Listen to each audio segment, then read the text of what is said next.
Tänane teine küsimus on samuti peaminister Kristen Michalile. Küsib Riigikogu liige Martin Helme ja teemaks on ministrite valik. Martin Helme, palun. Aitäh!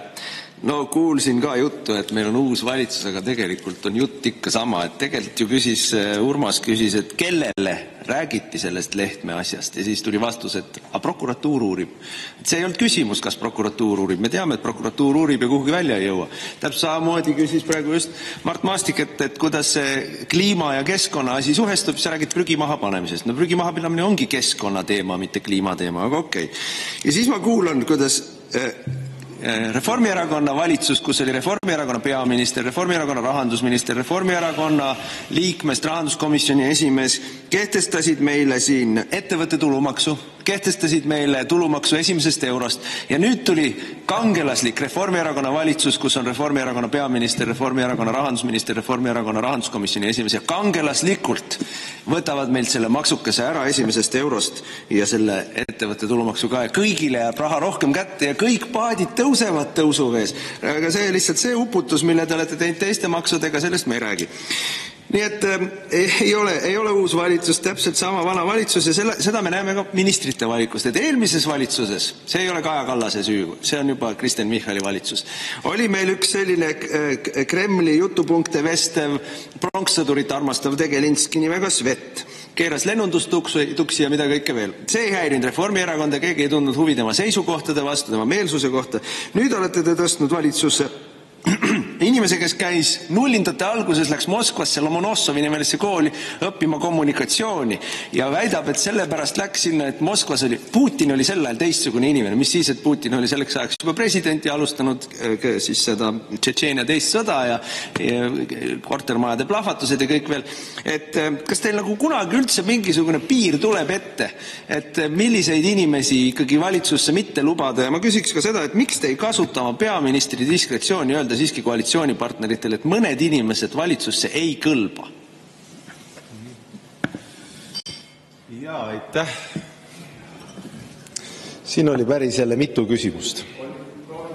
Proovime ära mahutada. Ja kõigepealt tulumaksumuudatustest. Tulumaksumuudatuste puhul on jah nii, et ega siis hilisem faktikontroll või ajalugu näitab ju lihtsalt, kuidas nendega läheb. Kui meil oli valitsus, kus olid sotsiaaldemokraadid ja austan, neil on teistsugune maailmavaade ja kui meil on valitsus, kus meil ei ole sotsiaaldemokraate ja seal tulevad maksumuudatused, siis küllap suhteliselt ei pea olema selle kolmset järeldada, et ilmselt ilma nendeta saab maksusüsteemi ka veidi teistmoodi teha. Jah, tõsi, meile annab ka hõlpu riigikaitsekulude puhul nende kasvatamisel kiiremal tempol ka Euroopa Liidu muudetud reeglid, mis aitab ka seda teha.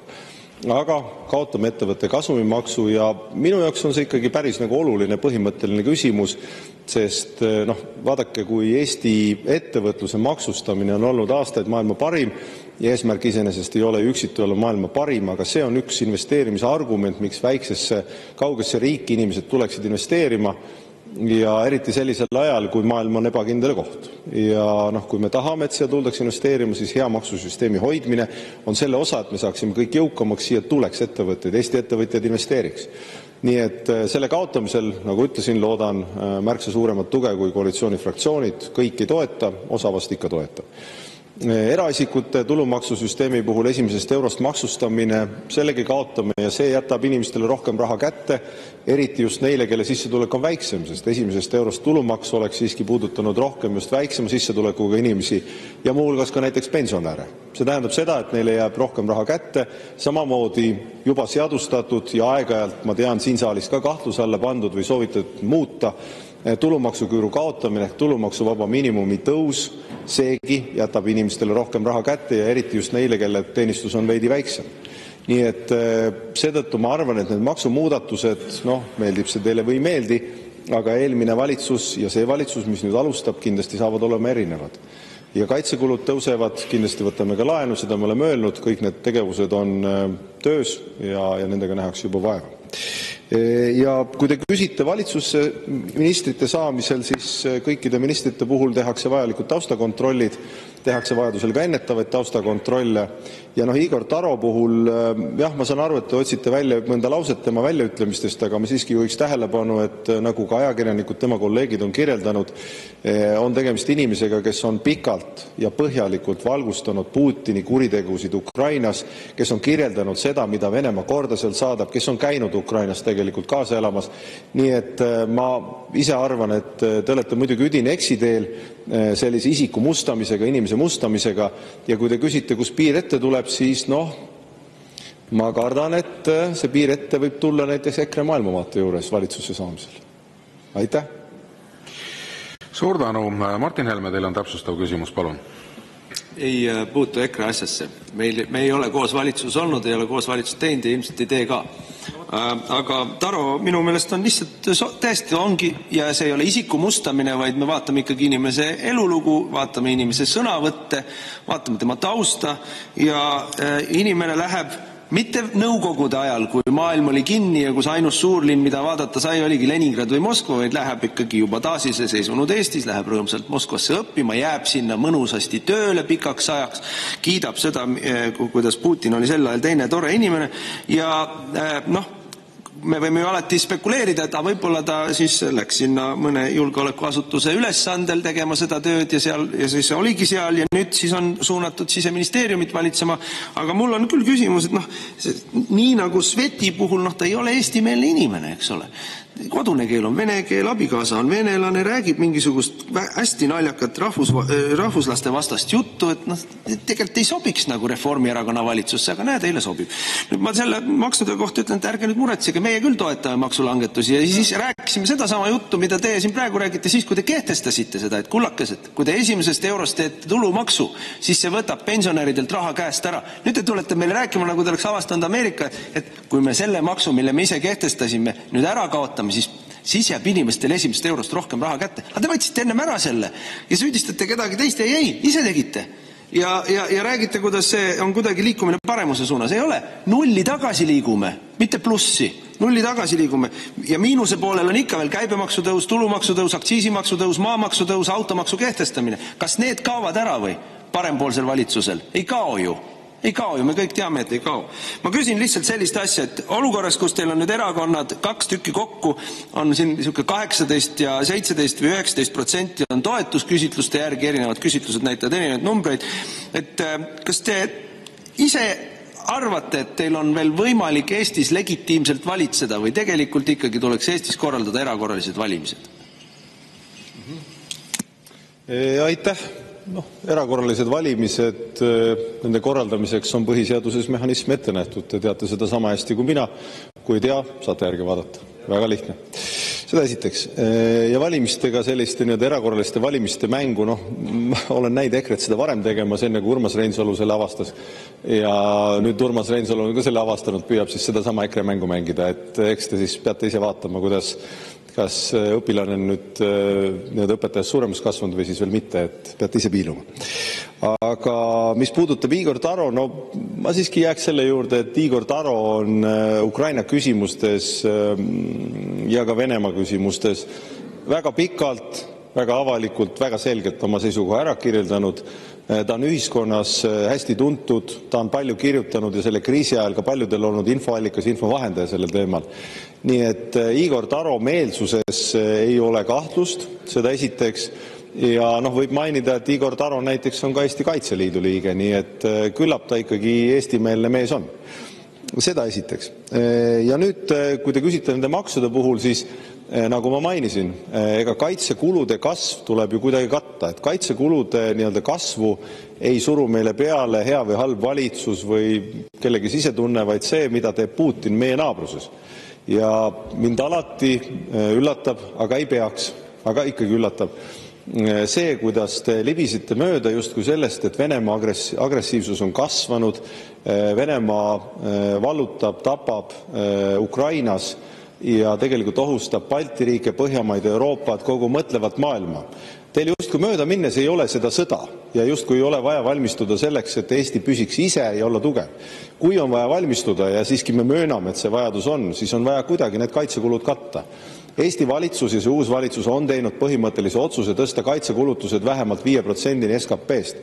See on tohutult suur otsus, see on hoomamatult suur otsus. See tegelikult tähendab seda, et me paneme sellesse valdkonda rohkem kui kunagi varem ja pingutame kõik koos, vabad inimesed vabal maal, et see jääks vabaks.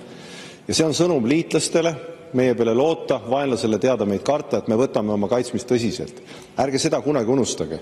Ja see, et me maksusüsteemiga jääme korda, parandame ära, võtke seda positiivsena, tõepoolest. Me koristame sealt ära need osad, mis selle segaseks tegid ja mis pärsivad investeerimist ja inimeste sissetulekute kasvu.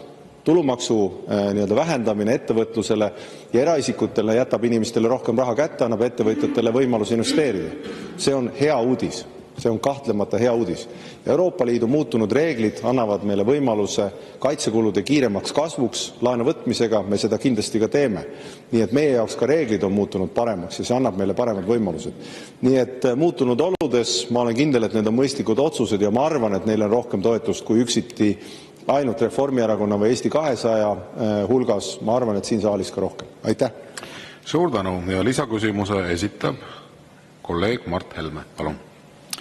Aitäh, härra eesistuja. No, lugupeetud Kristen Michal, enne kui hakata jälle siin loopima mingeid süüdistusi meie mingisuguses kahtlustatavas venemeelsuses ja Ukraina vastasuses, mina soovitan teil, võtke aega natukene, raamatukogust saate kätte minu raamatut Pronksiöö proloog, poliitikast ja sõjast, Kremli tähtede all, lugege need tähelepanelikult ja mõttetegevust sisse lülitades läbi ja te saate väga selge pildi, mida ma tean Venemaast, kuidas ma suhtun Vene imperialismi ja nii edasi ja nii edasi. Ja siis te võib-olla ükskord ometi lõpetate need täiesti mõttetud, alusetud, päevapoliitiliselt totrad rünnakud meie suunas, et me oleme mingisugused Kremli jutupunktide edastajad ja kremlimeelsed agendid siin parlamendis. See on lihtsalt tülgastav. Aga ma tulen ikkagi selle sama Taro teema juurde tagasi. Ja Taro teemal on veel muidki tahke. Ja üks tahk on see, et te olete oma valitsuses usaldanud väga vastutusrikkad positsioonid, mis põimuvad omavahel kahele partnererakonna ministrile. Üks on justiitsminister Pakosta, kes valdab siis kogu seda justiitspoolt alates ministeeriumist, prokuratuurist ja kõigest muust.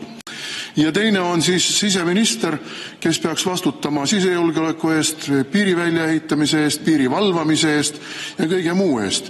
Et need kaks väga olulist valdkonda, nii kodanike vabaduste kui ka meie julgeoleku seisukohast olete te andnud inimestele, kes ilmselgelt oma tööga toime ei tule ja kellede puhul võib tekkida ja minul on isiklikult kahtlusi, et nad ei ole sõltumatud oma tegevuses. Ma ei ole eile sündinud. Siin saalis on ka mitmeid inimesi. Ma võin teile öelda, kui mina olin Moskvas suursaadik, siis peaaegu et pool minu diplomaatidest olid seotud julgeolekuasutustega. Ütleme selle täiesti ausalt välja, nüüd tagantjärele mitukümmend aastat hiljem võib seda teha. Nii on kõikides saatkondades.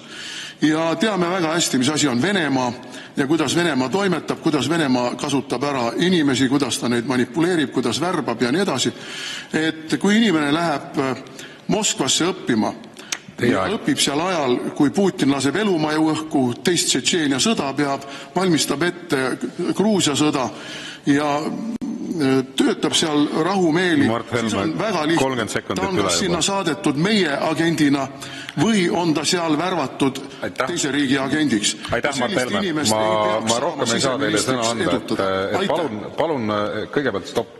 Et hea kolleeg Mart Helme, et katsume jääda 2 minuti piiresse, et meil on kokku 10 küsimust, et kui me kõik küsimused niimoodi üle räägime, siis ei olegi võimalik selle Varro Vooglaiu 10. küsimuseni jõuda. Aga härra peaminister, palun. Jaa, aitäh, hea Riigikogu esimees. Ma püüan siis lühemalt vastata, et seda kompenseerida. Et vaadake, eks teie enda väljaütlemised on ju pidevalt ikkagi seesama, kuidas öelda, vaatekujundaja teie enda suhtes, et te järjekindlalt, ma meenutan eelmine infotund, me vist arutasime omavahel, te olete lubanud Euroopa Liidust väljaastumise toetusrühma teha, ma ei tea, kas teil on õnnestunud see teha. Teie arvates tuleb Euroopa Liidust lahkuda. Igal juhul olla see meile kahjulik. Ma isegi ei tea, kuidas sellega läinud on seni. Teiseks, ma mäletan, kuidas te nimetasite Venemaad ja ütleme, et venelase eraldi tsivilisatsiooniks lausa, et nii ülevalt läheneme siis sellele olukorrale. Samamoodi on paljud sellised sõnumid kajanud vastu, mida me tihtipeale näeme Kremli infomõjutustegevusest, näiteks desünkroniseerimise puhul, kuidas see on keeruline, läheb Eestile tohutult kalliks, Baltimaadele ja kirjaoskus kaob umbes põlvkonna jooksul. Vaadake, sellised seisukohad tegelikult ju kujundavad ka seda arusaamist, mis see teie maailmavaade täpselt on. Nii et jah, ma ütleks nii, et see on nagu see kommentaar teie nii-öelda sellele enesekaitsele, et ma arvan, et te peate oma väljaütlemisi revideerima, kui te tahate, et teisse teistmoodi suhtutaks. Seda esiteks. Teiseks, Justiits- ja Siseministeeriumi ühe nii-öelda erakonna valitseda või vastutada olemine kahe erakonna valitsuses on paratamatu. Me pakkusime ka Isamaale võimalust olla selles koalitsioonis. Ma nägin, isegi teie julgustasite neid sellesse koalitsiooni tulema. Aga ometi nende juhid võib-olla veidi rabedalt asusid eitavale seisukohale, ehkki ometi nad oleksid võinud selles koalitsioonis või võimuliidus kaitsta ka oma toetajate huve ja raskel ajal teha Eesti jaoks olulisi otsuseid, neid, mis puudutavad riigikaitset, mis puudutavad maksude alandamist ja nii edasi. Nii et see uks oli neile lahti, meie ootus oli, teiegi julgustasite, aga näete, ei saanud kahe peale hakkama. Aitäh!